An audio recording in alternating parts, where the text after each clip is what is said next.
Jonas capítulo 1, versos 1 e 2. Diz assim a palavra: Veio a palavra do Senhor a Jonas, filho de Amitai, dizendo: Dispõe-te, vai à grande cidade de Nínive e clama contra ela, porque a sua malícia subiu até mim. Olha bem, nós não podemos achar que Deus é qualquer um, não é? Como nós estamos vendo nesses últimos tempos, as pessoas tratando Deus como qualquer um, se levantando contra Deus, não é? Em blasfêmias, em assintes. Então, Deus é amor, é misericórdia, mas Deus também é juízo. A Bíblia diz que Deus é um bom pai de família, que corrige ao filho a quem ama. Então Deus tem vara, né? Ele tem vara na mão.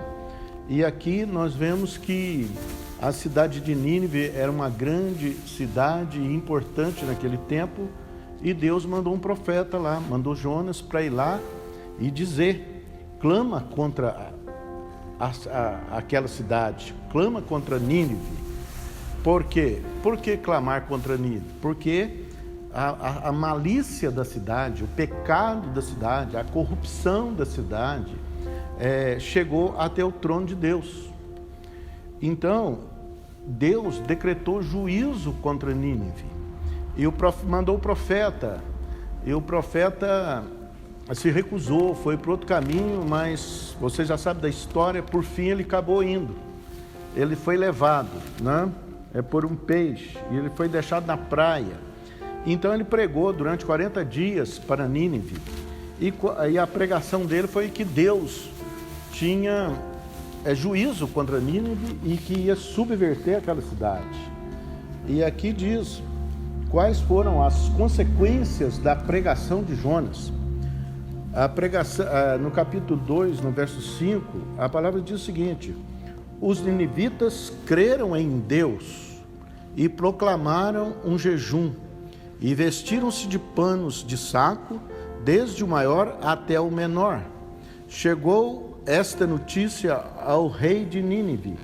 Ele levantou-se do seu trono, tirou de si as vestes reais, cobriu-se de pano de saco e assentou-se sobre cinza, e fez proclamar, divulgar em Nínive, por mandado do rei, seus grandes, nem homens, nem mulheres, nem animais, nem bois, nem ovelhas, provem alguma coisa, nem os levem ao pasto, nem bebam água, mas sejam cobertos de pano de saco, assim os homens como os animais, e clamarão fortemente a Deus, e se converterão, cada um do seu mau caminho, e da violência que há nas suas mãos.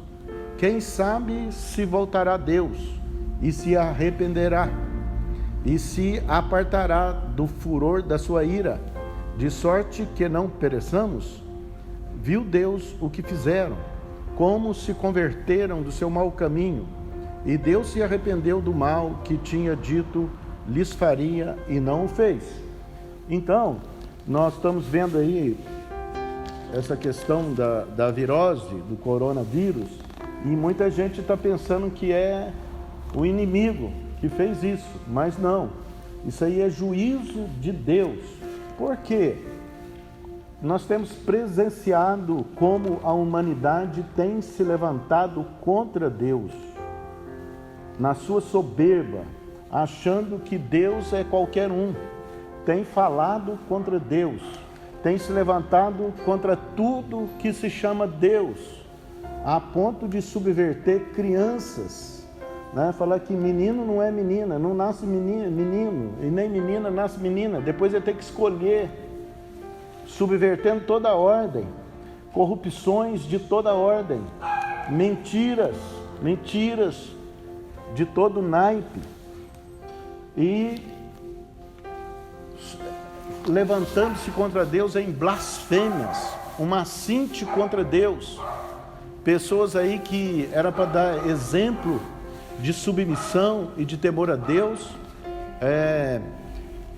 se levantaram contra Deus, fizeram filmes e, não se contentando com isso, fazem passeatas nas avenidas, no Sandromo, lá onde, né, festeja o carnaval no Rio de Janeiro, e se levantam contra Deus, mostrando Jesus vencido por Satanás. Só que esquecem de uma coisa: Jesus, ele é o dono do universo, ele é dono da minha e da sua vida e de toda a humanidade, e ele não é qualquer um. A pergunta é: que mal ele fez? A Bíblia diz: odiaram-me sem motivo, perseguiram ao dono da casa, não perseguirão vocês? Então nós vemos que o juiz de Deus, ele é bom, ele é benevolente, ele é assaz benigno, ele é misericordioso, mas Deus é justiça, e Deus exerce também juízo. Para quê? Para aniquilar? Não, para correção, para que as pessoas se voltem para Ele, para que as pessoas deixem da rebeldia, para que as pessoas saibam que Ele é Deus, e que Ele tem controle sobre tudo e sobre todos, não é? A nossa vida, a vida de todos está na mão de Deus. Deus, o nosso Deus, é Deus que mata e que faz viver. E nós vemos outros exemplos na Bíblia. Vemos Nabucodonosor, que ele ficou muito poderoso e ele ficou soberbo. Ele subiu lá no palácio, que é o jardim suspenso da Babilônia, que ele fez para sua esposa, uma das 7 maravilhas do mundo. E ele disse: não é esta a grande Babilônia que eu fiz para a minha glória? Então a soberba subiu nele. A Bíblia diz que veio um vigilante do céu, um anjo do céu, e falou: olha, já passou de ti o reino. E Nabucodonosor perdeu o entendimento e ficou 7 anos. E ele foi andar no campo como os animais, comeu capim como os animais. Os seus pelos cresceram como as penas da águia, até o quê? Até que ele entendesse que o Altíssimo tem domínio sobre o reino dos homens e dá a quem ele quer, até que viesse sobre ele um entendimento, e ele reconhecesse que Deus tem o domínio sobre o reino dos homens e dá a quem ele quer. Então, por que estão escritas estas coisas? Para nosso ensino, para que aqueles que temam a Deus continuem temendo, e para os que não temem, dobrem a língua quando falarem contra Deus. E nós vemos isto, um assinte da humanidade contra Deus, não é? A mídia publicando horas e mais horas de coisas horrendas contra Deus, contra a palavra de Deus. Governantes aprovando aborto, a morte de inocentes, desvirtuando o casamento, pervertendo crianças. Então, a condição que nós nos encontramos não é diferente do povo de Nínive, não é diferente lá do que ocorreu com Nabucodonosor. Nós estamos na mesma situação, e Deus decretou juízo. E também um outro exemplo na Bíblia é Beltesazar, que era neto de Nabucodonosor. A Bíblia fala filho, né? Que eles falavam filho como neto e neto como filho. E ele foi lá e pegou os utensílios da casa de Deus que Nabucodonosor tinha tirado lá de Israel e levou para a Babilônia, e ele fez ali um banquete, chamou as suas meretrizes, as suas concubinas, os maiorais do reino, e eles deram louvores ao Deus de ouro, ao Deus de prata, ao Deus de bronze, ao Deus de ferro, ao Deus de pedra, mas a Deus não glorificaram. E então veio uma mensagem escrita na parede, sem auxílio de mãos, na caiadura da parede, onde eles estavam reunidos, dizendo: Nemim, Tekel, Urfazim, e ninguém achou ali o significado daquilo. Certo é que o rei Beltesazar começou a bater os joelhos uns nos outros, porque pressentiu o juízo de Deus, e ali não houve quem decifrasse aquele enigma. Então chamaram ali a Daniel, sobre quem havia um espírito de excelência, quer dizer, o Espírito de Deus sobre ele, para resolver enigmas e casos difíceis. E Daniel fala com o rei, e diz aqui: quando porém o seu coração se elevou e o seu espírito se tornou soberbo e arrogante, foi derribado do seu trono real e passou dele a sua glória. Então nós vemos o Deus que exerce juízo. E aqui a palavra diz que no mesmo dia, na mesma noite, o rei Beltesazar morreu, porque o reino dele foi contado e achado em falta, foi pesado e achado em falta. Então nós nos enganamos muito pensando que Deus é qualquer um, que Jesus é qualquer um, que pode se dizer impunemente palavras duras contra ele. A Bíblia diz que haverá um advento do anticristo, e ele será soberbo e blasfemará contra Deus e contra o lugar santo. Mas tudo que se levanta contra Deus não vai permanecer de pé. Então nós vemos um juízo de Deus sobre a humanidade. Agora, o que devemos fazer? A resposta é essa: a Bíblia traz solução para os problemas. Então, como o povo de Nínive, o rei ouviu e creu em Deus, ouviu a pregação de Jonas, creu em Deus, e diz a palavra que ele se arrependeu. Ele rasgou seu manto real, tirou seu manto real, saiu do trono e vestiu pano de saco e cinza, e decretou para que ninguém comesse nem bebesse durante 3 dias, e nem os animais fosse dada a eles água e nem comida, e que cobrisse todos de pano e saco e cinza, e se arrependesse dos seus maus caminhos, e que falou que talvez Deus se arrependeria do mal que havia decretado contra Nínive. Assim devemos proceder hoje. Mas alguém pode dizer, mas isso foi outras pessoas que fizeram. Mas nós havemos de saber que isso são pecados coletivos. A soberba do homem chegou até o céu, né? O levante do homem despertou a ira de Deus. Quando víamos as pessoas fazerem estas coisas, falarem isso, fazerem filmes e desfilarem nas avenidas, fazendo chacota e falando impropérios contra Jesus, nosso coração se amildava, porque nós sabemos e conhecemos quem é esse Deus. A Bíblia diz: eu sei em quem tenho crido. Esse Deus, ele fez os céus e a terra, e a tua vida, a minha vida está nas mãos dele. Olha, por que será que ele destruiu Sodoma e Gomorra, mandou fogo? Alguém pode dizer, mas foi um vulcão. Não, a Bíblia relata para a nossa instrução de que a malícia daquele povo também se levantou contra Deus, e a malícia chegou até o céu, e Deus somente tirou dali Ló e sua família. Mas mesmo assim a sua mulher olhou para trás, porque teve saudades da vida desregrada que levava.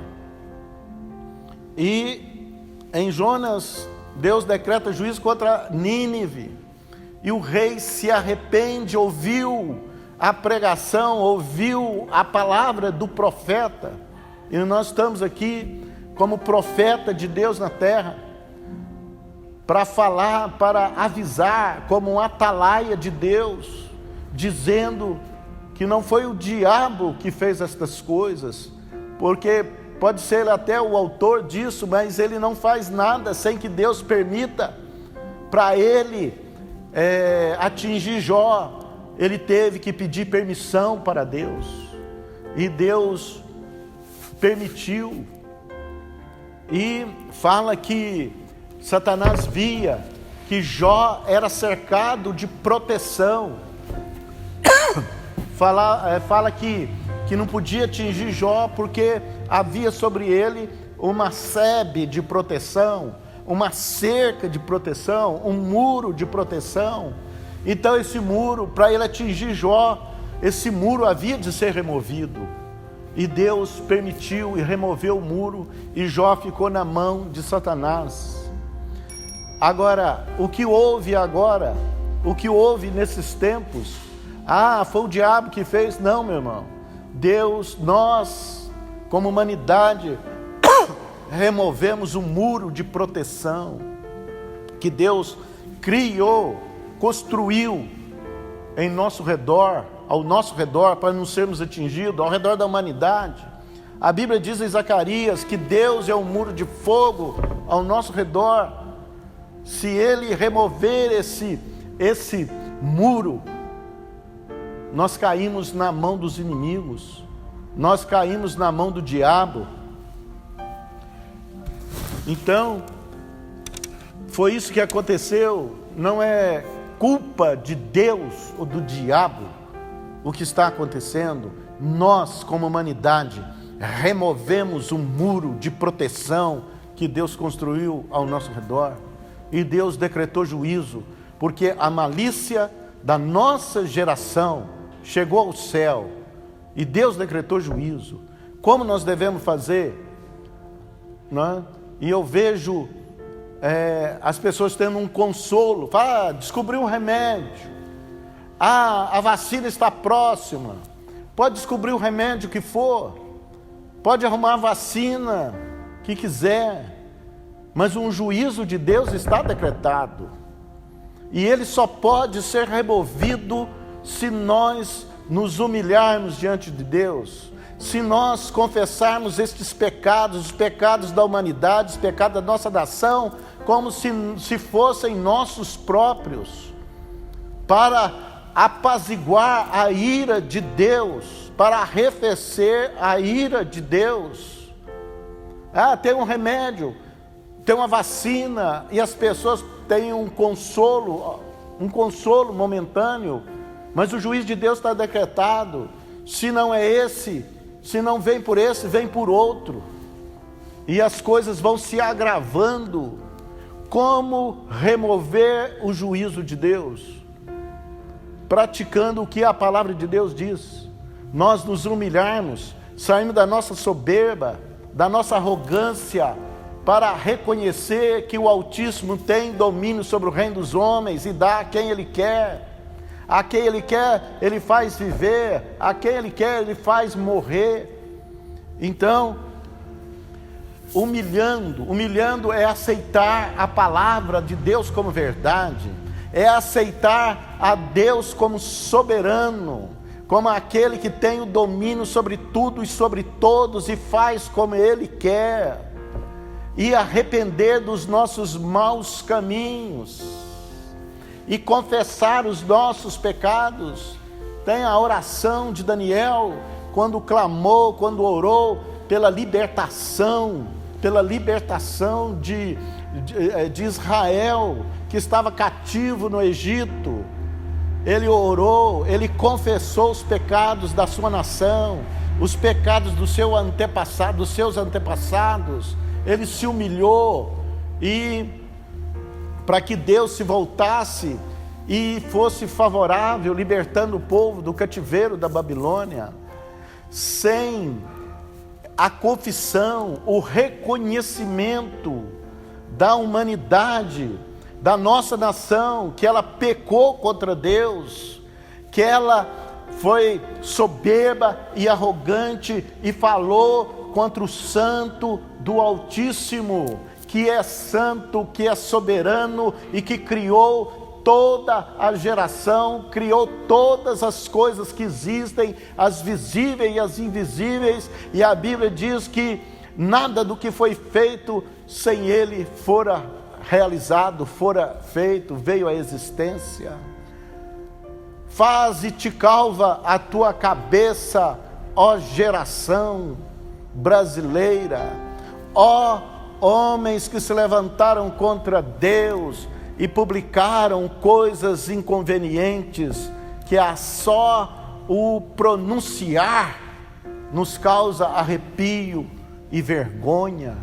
Reconhecer que pecamos, reconhecer que nos levantamos contra o Altíssimo, que blasfemamos contra o Santo, o Todo-Poderoso, o Altíssimo, o Deus de amor. Arrependa-te, ó nação brasileira, antes que advenham outros males e mais agravantes ainda, porque a ciência não vai conseguir driblar o juízo de Deus. Só a igreja, só você que teme ao Senhor pode fazer reverter esta situação. Este povo que se chama pelo meu nome, orar e me buscar e se arrepender dos seus maus caminhos e se humilhar, eu ouvirei do céu e sararei a terra. Então, como o povo de Nínive, o rei de Nínive fez, nós devemos fazer. Vista-te de pano de saco cinza, não assista mais às mídias que de hora em hora publicam coisas inconvenientes contra Deus. Falaram e fizeram o que quiseram, mas não podem agora segurar o repuxo, a volta, o retorno. Estão como Belsazar, quando ouviu a escritura na caiadura da parede, o juízo de Deus, os joelhos dele batiam um no outro, e na mesma noite ele morreu. Então fica aqui o alerta profético à humanidade, à nossa nação, a essa mídia que tem abonado estas coisas, a estas pessoas que blasfemaram contra o Santo do Altíssimo. Que Deus tenha misericórdia de nós e que a igreja confesse os pecados da nossa nação. Talvez Deus se arrependa do mal que decretou, que tem decretado. Talvez haja ainda esperança. Que Deus te abençoe em nome de Jesus. Quem fala a vocês é o apóstolo Enoque Piva, aqui de Varginha. Deus, Minas Gerais, Deus te abençoe, e fica aí a receita de como se livrar das consequências destas situações terríveis que abateram sobre nós. Deus te abençoe em nome de Jesus.